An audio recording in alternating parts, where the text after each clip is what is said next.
औरंगाबाद में खिताब करते हुए असदुद्दीन ओवैसी ने पीएम नरेंद्र मोदी को दुनिया का सबसे झूठा इंसान करार दिया। साथ ही उन्होंने कहा कि आसार कदीमा के लोग हिंदुत्व के इशारे पर नाचने वाली कठपुतली बने हुए हैं। अब ये सेक्शन 3 का मतलब क्या है कि दिल्ली में 316 जायदादों पर गवर्नमेंट का कब्जा, राजस्थान में 60, कर्नाटका में 40, मध्य प्रदेश में 50, यूपी में 60, उड़ीसा में 55। और सच्चर कमेटी में कहा गया कि दिल्ली के जो 123 जायदादें जो हुकूमत नहीं दी मुसलमानों को, 2007 में सच्चर कमेटी में कहा गया कि उसकी कीमत 7,000 करोड़ थी। 7,000 करोड़ कीमत थी उसकी। आज हम 2024 में आ गए। कौन वक्फ को छीन रहा है? नरेंद्र मोदी दुनिया का सबसे बड़ा झूठा है और जालिम है। आप कब्जा करके बैठे हैं,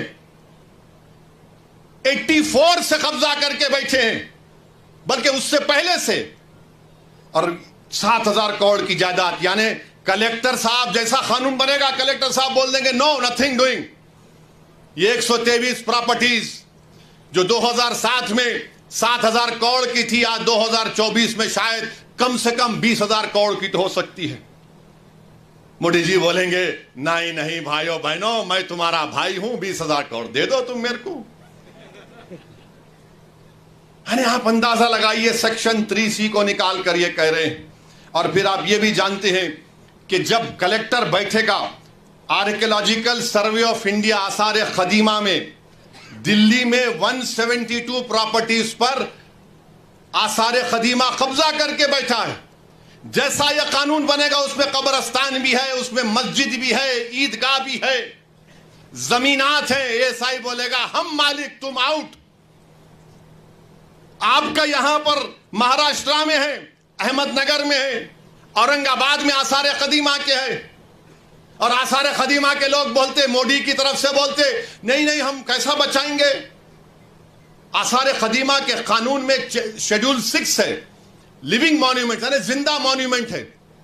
बोलते नहीं नहीं आप लोग वहां पर वो मस्जिद में मदरसा खोल लिए। अरे दीवाने, तुम्हारा आसार कदीमा का जो कानून का सेक्शन 16(1) ये कहता है कि रिलीजियस कैरेक्टर को नहीं बदला जा सकता। रिलीजियस कैरेक्टर को नहीं बदला जा सकता। वो कानून ये भी कहता है कि अगर गवर्नमेंट एक्वायर भी कर ले उस प्रॉपर्टी को, तब भी रिलीजियस कैरेक्टर नहीं बदला जा सकता। ये आसार कदीमा के लोग ये हिंदुत्व के इशारे पर नाचने वाली कठपुतली है। ये लोग दौलताबाद किले की मस्जिद को क्या किए थे, बोलूं मुंह खोल के अभी मैं? आजादी मिलने के 1 साल के बाद क्या नाम रख दिया तुमने उस जगह का? 16 कह रहा है कि उसके रिलीजियस कैरेक्टर को नहीं बदल सकते। मकसद एक ही है। देखिए, गवर्नमेंट का डेफिनेशन निसार साहब बढ़ा दिया गया। गवर्नमेंट का डेफिनेशन में बढ़ा दिया गया तो ऐसा ही गवर्नमेंट हो गई।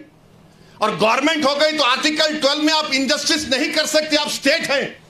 आप आर्टिकल 25, 26 का वायलेशन नहीं कर सकते। मगर यह कानून ऐसे बनाया जा रहा है कि एक तरफ जमीन खींचो, मस्जिदों को छीन लो, दरगाहों को खाली कर दो, खानखाहों को बर्बाद कर दो, और आसार कदीमा में जितने मसाजिद हैं उसको छीन लिया जाए।